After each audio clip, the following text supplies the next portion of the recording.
So, what are some of your recommendations for someone that is just getting out of this relationship?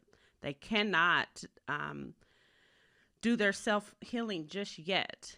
How do they manage the stress of dealing with the divorce and unpacking everything that they went through? I would say two things.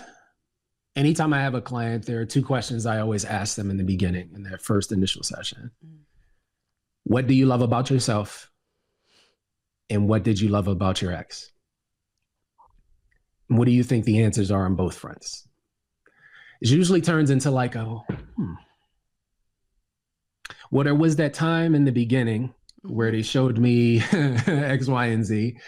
It usually turns into like a fight to explain what they love even about themselves, because we get so lost, we get so consumed by a relationship, especially like just moves fast and the butter. Like a mentor once told me, sometimes it's hard to discern the difference in the beginning, as old folks would say, discerning the difference, because red flags and butterflies all feel the same.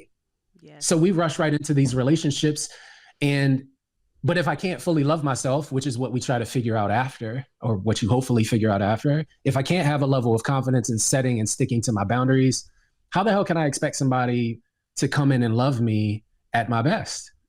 I don't even love me at my worst right now.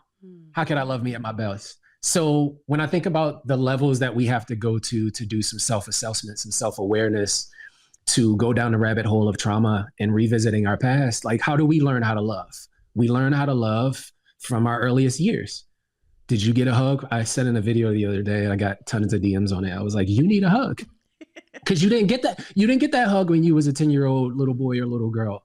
You didn't get your father coming home and telling you, hey, this is how you shoot a basketball. You didn't get the attention that you wanted. So now we overcompensate.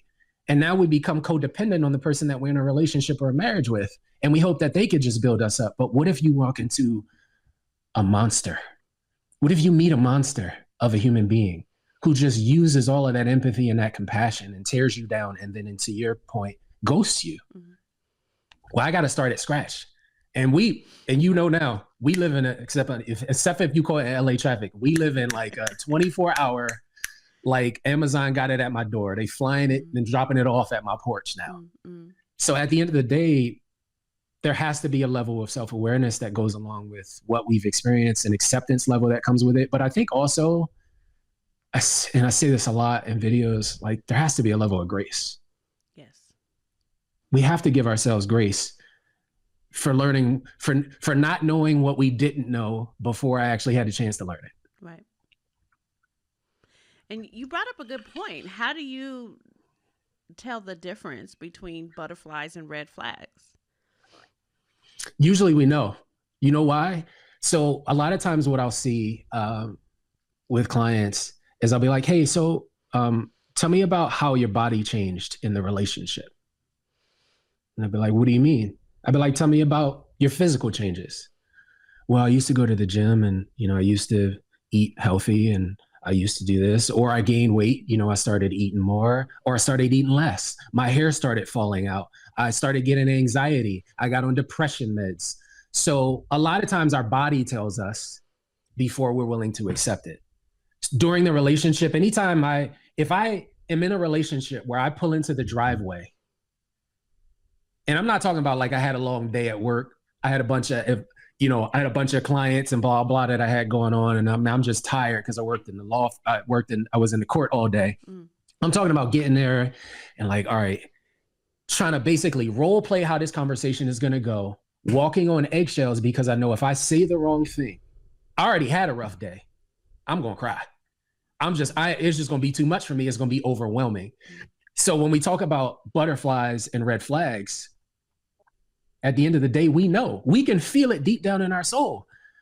I know this is weird that, that they're yelling and screaming and threw something at the wall early on in the relationship, but he said he had a rough childhood. She said that, she has a bad relationship with her mother. So I'm going to give them a benefit of the doubt. And each time you give them the benefit of the doubt, this is where our potential meter goes. But they can change. I could change it. You know what's crazy? We think our love is so magical. Yes. We just think we could just like roll some dice, throw some pixie dust in the air, and like somebody just going, they just gonna be like magical for it's like in sports where they're like, this player they played for 10 different teams, but the next team is like, we could turn. No, everybody already tried that. Right.